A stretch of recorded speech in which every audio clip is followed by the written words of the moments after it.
a esa plenitud.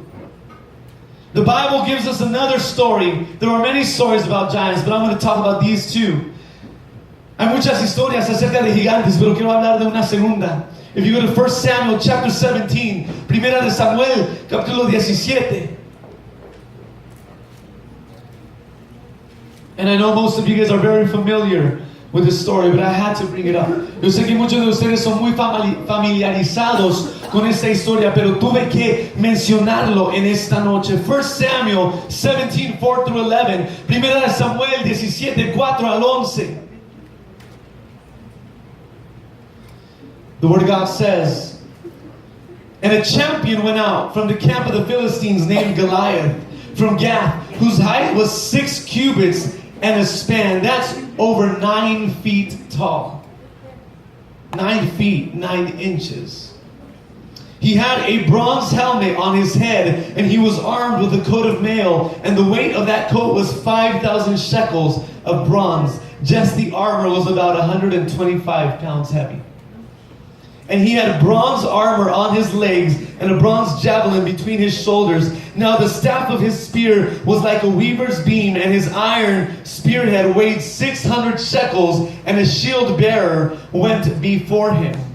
Then he stood and cried out to the armies of Israel and said to them, why have you come out to line up for battle? Am I not a Philistine, and you the servants of Saul? Choose a man for yourselves and let him come down to me. If he is able to fight with me and kill me, then we will be your servants. But if I prevail against him and kill him, then you shall be our servants and serve us. And the Philistines said, I defy the armies of Israel this day. Give me a man that we may fight together. And when Saul and all Israel heard these words of the Philistine, they were dismayed and greatly afraid. Notice how the enemy makes fear seem huge, seem undefeatable. But we all know how the story ends. Notemos cómo el enemigo causa que el temor se vea gigantesco, que se vea que no lo podemos vencer, pero todos sabemos cómo la historia termina. You know, again, in this story we see that fear is holding the people of God away from their victory once again. En esta historia vemos que el temor está deteniendo al pueblo del Señor de su victoria. And I wonder how many of us are allowing fear to hold us back from our victory. Y me pregunto cuántos de nosotros estamos permitiendo que el temor nos detenga de nuestra victoria. But then, a young man comes on the scene. A young man named David. Pero entonces llega un joven llamado David. And the Bible describes this young man David as a man after God's own heart. La Biblia describe a este joven David como un hombre. How do you say that in Spanish? Conforme al corazón de Dios. Thank you. I want to know how many young people here want to be a man, a woman, according to God's heart. Come on. You know, to say that someone is after your own heart is a big thing. Para decir que alguien es conforme tu mismo corazón es una grande cosa. And God says that David was a man according to his own heart. Dios dice que David era un hombre de acuerdo conforme a su mismo corazón. This means that this person is in compliance with your own will, with your intent. Quiere decir que esta persona quiere cumplir tu voluntad. This means that he has likes and dislikes similar to God's. Quiere decir que sus gustos y sus disgustos eran muy cercanos a los de Dios. And you might be saying, well, David was a special person. Tal vez tú dices, pero David era una persona especial. Well, according to the Bible, to be a person after God's heart is not a natural occurrence. It takes work. De acuerdo a la palabra de Dios, ser una persona conforme al corazón de Dios no es algo natural que ocurre. Toma trabajo. David was a man after God's own heart because he learned to seek God and His Word, and he allowed the Word of God to change him and become the David that was a man after God's own heart. David había aprendido a buscar a Dios, buscar a su palabra y permitir que la palabra de Dios transformara su vida. David had grown to love God. David loved God to the point that he feared God. David había crecido a amar a Dios al punto de que él temía a Dios. David's top priority in life was to please God. La prioridad más alta en la vida de David era agradar a Dios. And this is where our victory over fear begins. Y aquí es donde nuestra victoria sobre el temor comienza. If we continue to read in 1 Samuel 17, verse 26, si continuamos a leer en 1 Samuel 17, 26 dice, Then David spoke to the men who stood by him, saying, What shall be done for the man who kills the Philistine and takes away the reproach from Israel? For who is this uncircumcised Philistine that he should defy the armies of the living God? You see, David's priority wasn't, oh, that guy is huge, we're going to die. David's priority is like, how dare he defy the armies of God? La prioridad de David no le importaba qué tan grande era el gigante, no le importaba que este gigante se parecía, que no podía ser vencido. Su prioridad era que este gigante venía contra los ejércitos de Dios. David's focus was on the fact that this giant was defying the people of the living God, or in other words, he was defying God himself. El enfoque de David era que este enemigo, este gigante venía contra el pueblo de Dios, o más bien contra Dios mismo. And David wasn't going to let that happen because he loved God. He feared God. David had learned to keep his focus on God. We got to learn to keep our focus on God. Tell your neighbor, you got to learn to keep your focus on God. Dile a tu vecino, tienes que aprender a mantener tu enfoque en Dios. We got to focus on God, on His Word, on His love, and His power. Tenemos que mantener nuestro enfoque en Dios, en su palabra, en su amor, en su poder. You know, David wrote Psalm 34:4, and he said, I sought the Lord, and He heard me, and delivered me from all my fears. En Salmo 34:4 dice, busqué al Señor, y Él me escuchó, y me liberó de todos mis temores. You gotta seek God. Tenemos que buscar de Dios. That is how we begin to undo the work of fear in our lives. Así es como comenzamos a deshacer la obra del temor en nuestra vida. If you're not seeking God, you're never going to be able to overcome those temptations. If you're not seeking God, you're never going to be able to do His will in your life. Si tú no estás buscando de Dios, tú no vas a poder vencer esas tentaciones en tu vida. Si tú no buscas de Dios, tú nunca vas a poder vivir la voluntad de Dios en tu vida. David also wrote in Psalm 23:4, Though I walk through the valley of the shadow of death, I will fear no evil, for you are with me. Your rod and your staff, they comfort me. You know, David didn't only seek God and focus on God, but he allowed God to guide him and discipline him. He allowed God's word to change him. And he found contentment in knowing that God was at work in his life. David no solamente buscaba de Dios, pero él permitía que Dios lo cambiara, que Dios lo disciplinara, y él estaba contento al saber que Dios estaba obrando en su vida. There's a lot of people who want to seek God, but they don't want God to discipline them. There's a lot of people who want to seek God, but they don't want God to change them. Then you're not seeking God. Hay muchas personas que quieren buscar de Dios, pero no quieren ser disciplinados por Dios. Muchas personas que quieren buscar de Dios, pero no quieren ser cambiados por Dios. If you seek God, you got to be willing to let Him change you and discipline you, and you need to be content with that. Si tú buscas de Dios, tienes que permitir que Él te cambie, que Él te discipline y ser contento con eso. That's right. You know, why does a shepherd use his rod and his staff? Yes, to fight against the adversary, but also to guide the sheep. And if that sheep needs to get hit a little bit, he'll hit him to make him go down the right path. And some of us don't like that. When God starts hitting us, when God starts telling us, I don't like this about you, I don't like that about you, well then I'm just going to leave church. no one cares about me anyway. If they don't like me the way I am, then they don't love me. No. God loves you, but He's going to change each one of us. Is this easy? No. It's hard. It's painful. It implies fighting battles. And there are many times that those battles that you face are going to prepare you for your giants. Notice what David said in verses 33 through 37. Notemos lo que David dijo en versículo 33 al 37. Saul said to David, "You are not able to go against the Philistine to fight with him, for you are a youth, and he is a man of war from his youth." But David said to Saul, "Your servant used to keep his father's sheep.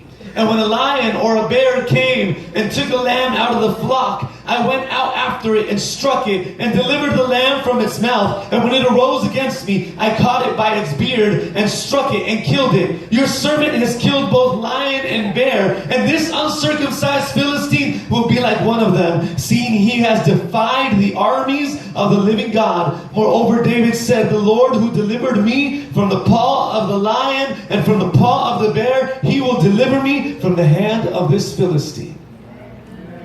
You see, sometimes God allows us to experience hard times in our lives.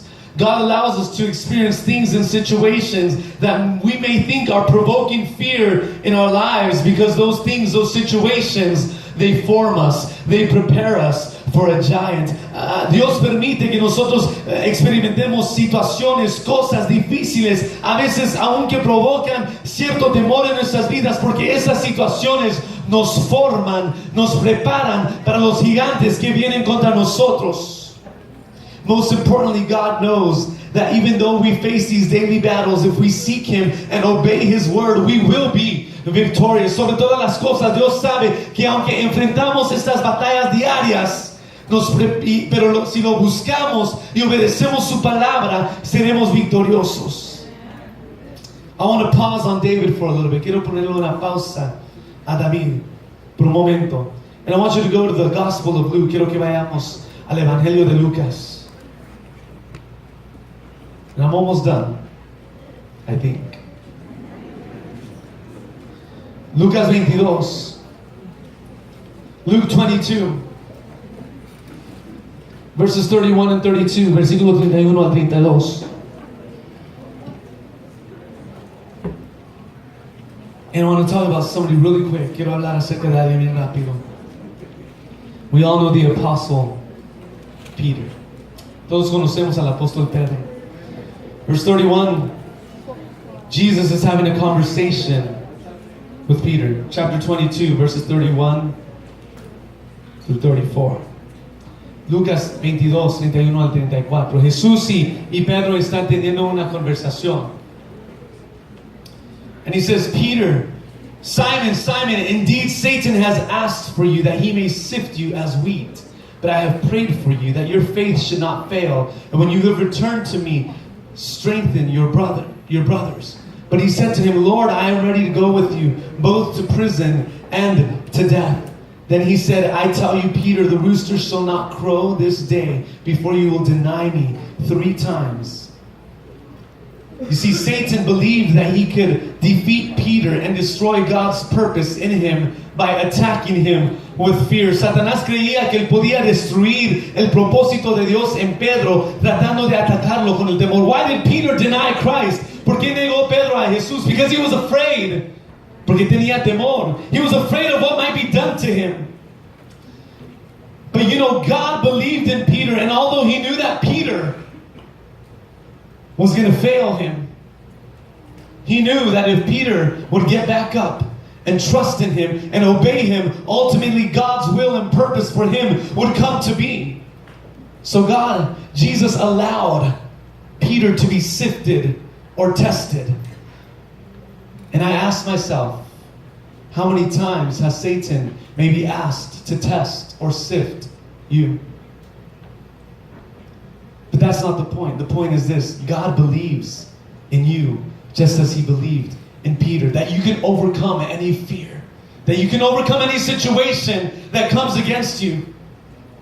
He believes that you can be fearless and that you can overcome anything Satan and this world try to bring against you. Romans 8:37 says that we are already more than conquerors by what Jesus did on the cross of Calvary.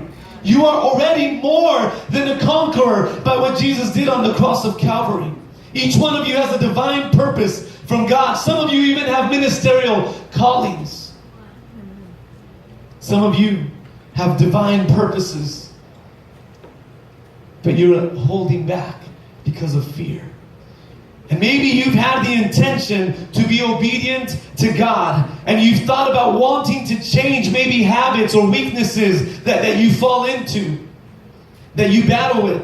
You even start praying and fasting and consecrating yourself more to God. But then things happen, and maybe Satan has asked to sift you, and things become even more difficult instead of becoming easier. He's trying to scare you, saying, oh, you're praying, you're fasting, but look, things get worse with your mom and your dad. Things get worse at school. Things get worse at work.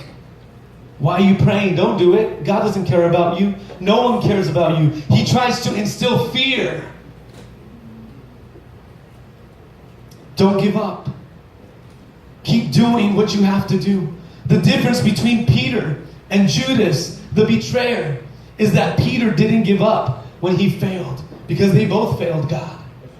But Judas gave up and hung himself.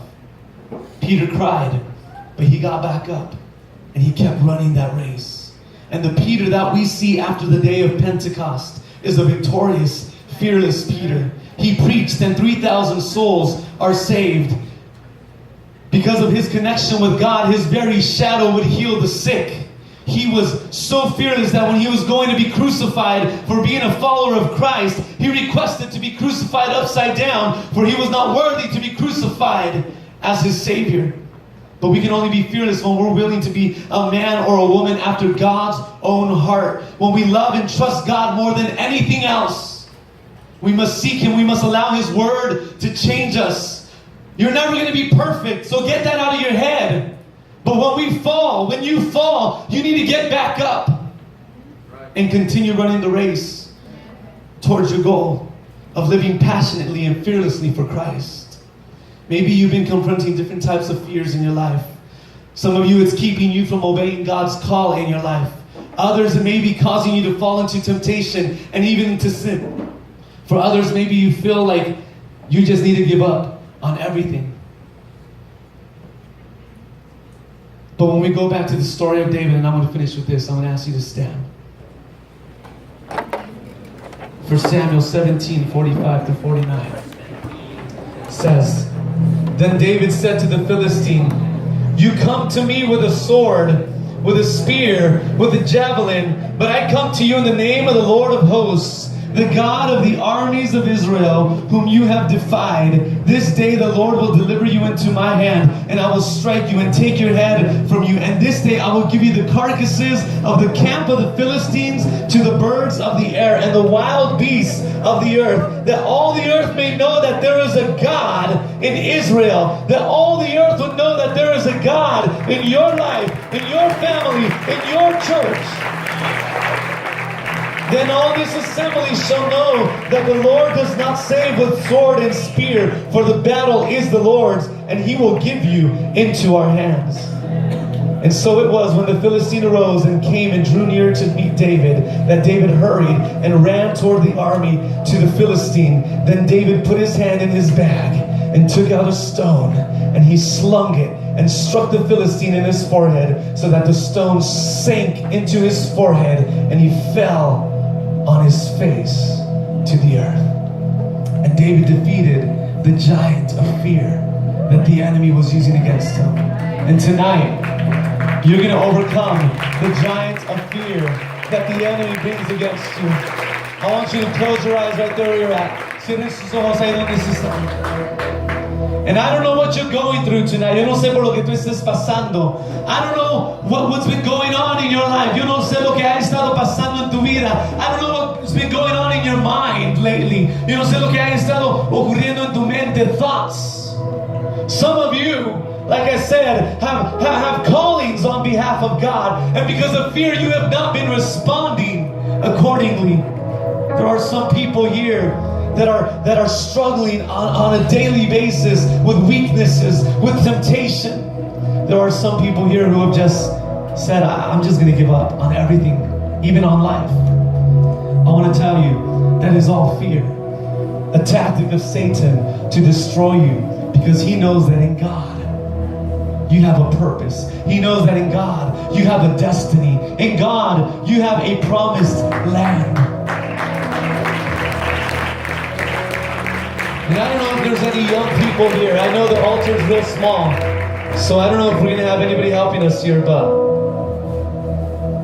I want to invite any man, any young woman, any young man who would say, you know, I'm tired of letting fear control my decisions. I'm tired of letting fear control certain aspects of my life. I want to be free. I want to live the victory that Christ has for me. I want to live the purpose that Christ has for me. I want to answer that call.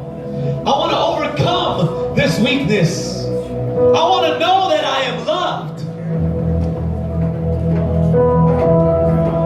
I know there's more than one. I know there is more than one, and the Spirit of God is in this place. And where the Spirit of God is, there is freedom. Where the Spirit of God is, there is hope. Where the Spirit of God is, there is healing. Where the Spirit of God is, there is power. And God is in this place. I want you to come forward and just start giving it all to God. Just start giving it all up to God. Tell God maybe why